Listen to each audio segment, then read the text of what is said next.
গতকালকে আমিরে জামাত ডক্টর শফিকুর রহমান সাহেবকে চমৎকার একটা প্রশ্ন করছি, আপনারা শুনছেন?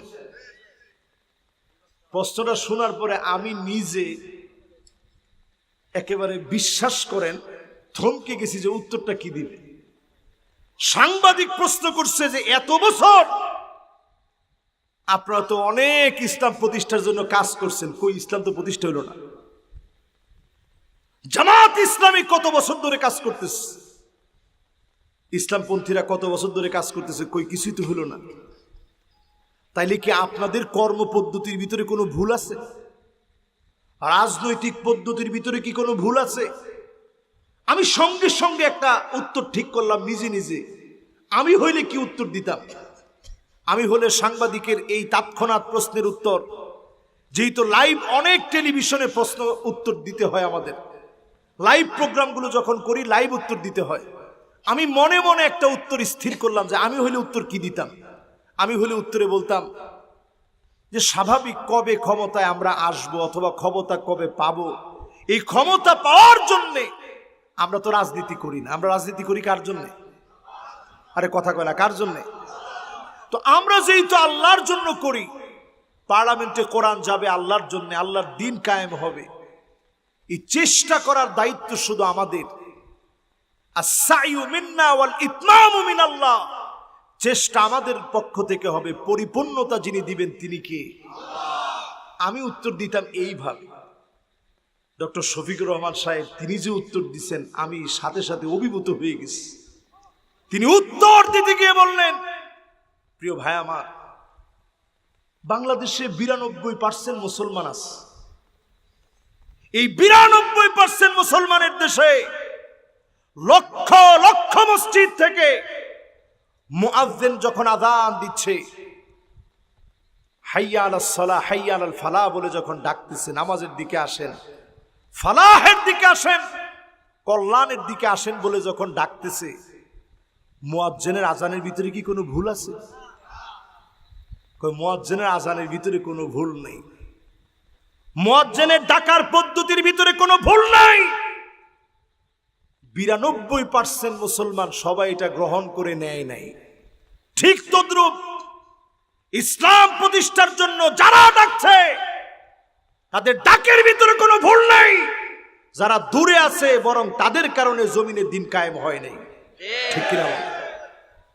আজকের এই মাহফিলে পরিষ্কারভাবে জেনে রাখেন, আল্লাহ পাক বলছেন লা ফাসিকুন, এরা শুধু ফাসিক না, লা ফাসিকুন মানে নাম্বার ওয়ালা ফাসিক।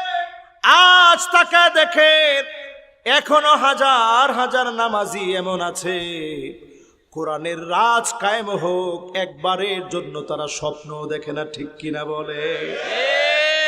আমি কি ভুল বললাম? আপনাদের খুব কষ্ট হচ্ছে? আল্লাহ একটুখানি সুযোগ দিয়েছিলেন, আরেকটুখানি ভিক্ষুকরে আল্লাহ একটু ভিক্ষা দেন। আল্লাহ একটুখানি আজকের এই মাহফিল আল্লাহ আপনার কোরআনের রাজ কায়েমের কথা বলতেছে। আল্লাহ শুরু থেকে নি একটা কথাও আল্লাহ কোরআনের রাজ কায়েমের বাহিরে বলিনি। আল্লাহ আপনার আয়াতের বাইরে যায়নি। আল্লাহ মেহেরবানি করে এই উসিলায় আল্লাহ আপনি আজকে আমাদেরকে একটু সময় হাদিয়া দেন। পড়েন আমিন। আপনি নিজেরে মনে করতে পারেন 70 রাকাত তাহাজ্জুদ পড়েন, এরকম আছে না নাই? আহারে কত বড় আল্লাহর ওলি হারায় ফেললাম আমরা। আল্লাহু আকবার, কত বড় বড় বুজুর্গ হারায় গেছে দেশ থেকে। আপনি চিন্তা করছেন, যারা ঘুমের থেকে উঠেই সর্বপ্রথম জায়নামাজটা খুঁজে, এরকম ওলি বুজুর্গানে দিন কয়জন আছে? কিন্তু হোলাইনি গিয়া জায়নামাজ খুঁজি পায় না কেন? আপনি একটু হিসাব করেন, এই ধরনের ব্যক্তিরা 70-80 রাকাত তাহাজ্জুদ যদি আপনি পড়েন, আপনি যদি কোরআনুল কারীমের বিরুদ্ধে দাঁড়ায় যান, এই কোরআন সরাসরি ফতোয়া দিয়েছে এই লোকটা পরিষ্কার অর্থে ফাসিক। ঠিক কিনা বলেন? এরপরে আসেন প্রিয় ভাইরা আমার, আফা হুকমাল জাহিলিয়াতি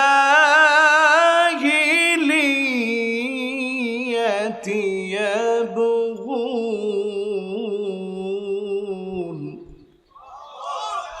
কার কথা? আল্লাহ রাব্বুল আলামিন বলেন, নবী, এত কিছুর পরেও কি লোকরা জাহিলিয়াতের দিকে চলে যাবে? আজকে যদি আপনাদেরকে বলি, এখনো যারা চাঁদাবাজির পিছনে দৌড়ান, গুন্ডামি বদমাশির পিছনে দৌড়ান, পরিষ্কার অর্থে আপনি জাহিলিয়াতের দিকে দৌড়াচ্ছেন, ঠিক কিনা বলেন? জাহিলিয়াতের দিকে আর দৌড়ান না। কোরআন পরিষ্কার বলে দিয়েছে, এত কিছুর পরেও কি লোকরা জাহিলিয়াতের দিকে যাবে? এবার আপনাকে আমি প্রশ্ন করতে চাই, আপনি যাবেন কোন দিকে? এই কোরআনের দিকে আসতে গিয়ে, এই কোরআনের পথে থাকতে গিয়ে বিগত দিনে যেমন বাধা এসেছে, এই কোরআন প্রতিষ্ঠা হওয়ার আগ পর্যন্ত বাধা আসবে। এই বাধা বিপত্তির সময়গুলা পার করা লাগবে।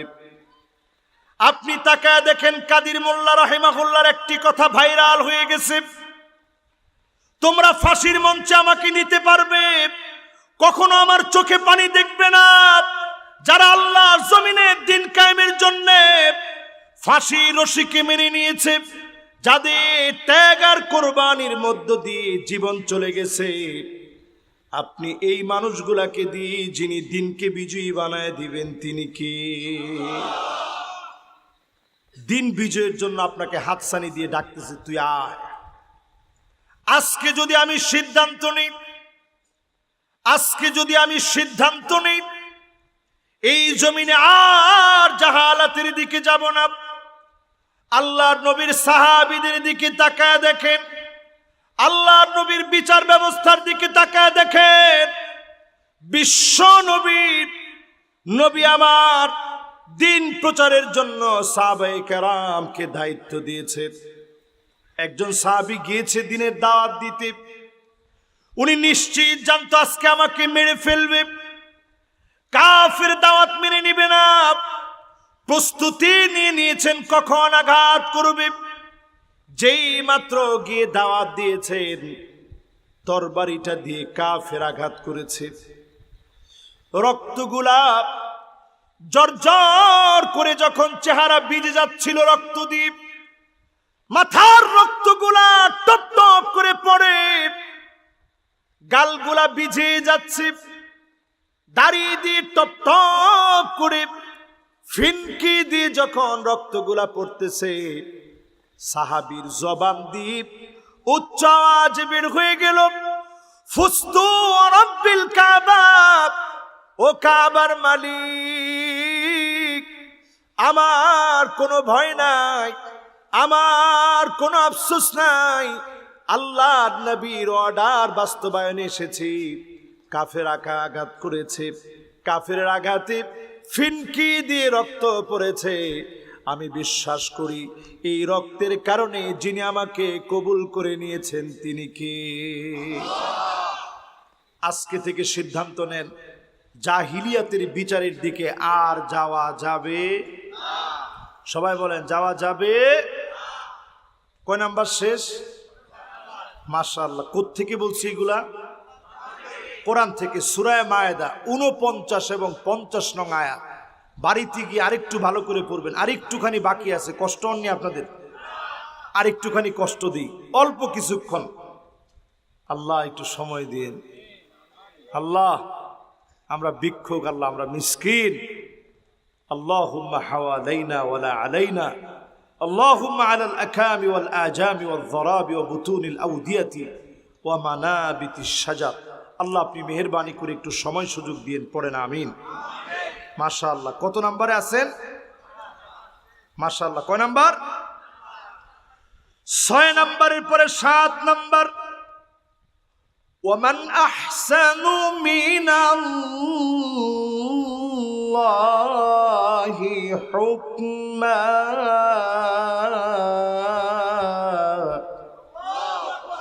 কার কথা? সুবহানাল্লাহ, কত ভালো লাগে। আল্লাহ রাব্বুল আলামিন বলেন, ওগো নবীজি, আমার নীতির চাইতে উত্তম কোন নীতি হতে পারে না, আমার আদর্শের চাইতে উত্তম কোন আদর্শ হতে পারে না। লেনিনবাদের দিকে তাকায় দেখেন, মাও সেতুংয়ের মতবাদের দিকে তাকায় দেখেন, সমাজতন্ত্রের দিকে তাকায় দেখেন, এর কোনটাই পৃথিবীর ভিতরে স্থায়ী একটু শান্তি দিতে পারে নাই, ঠিক কিনা বলেন?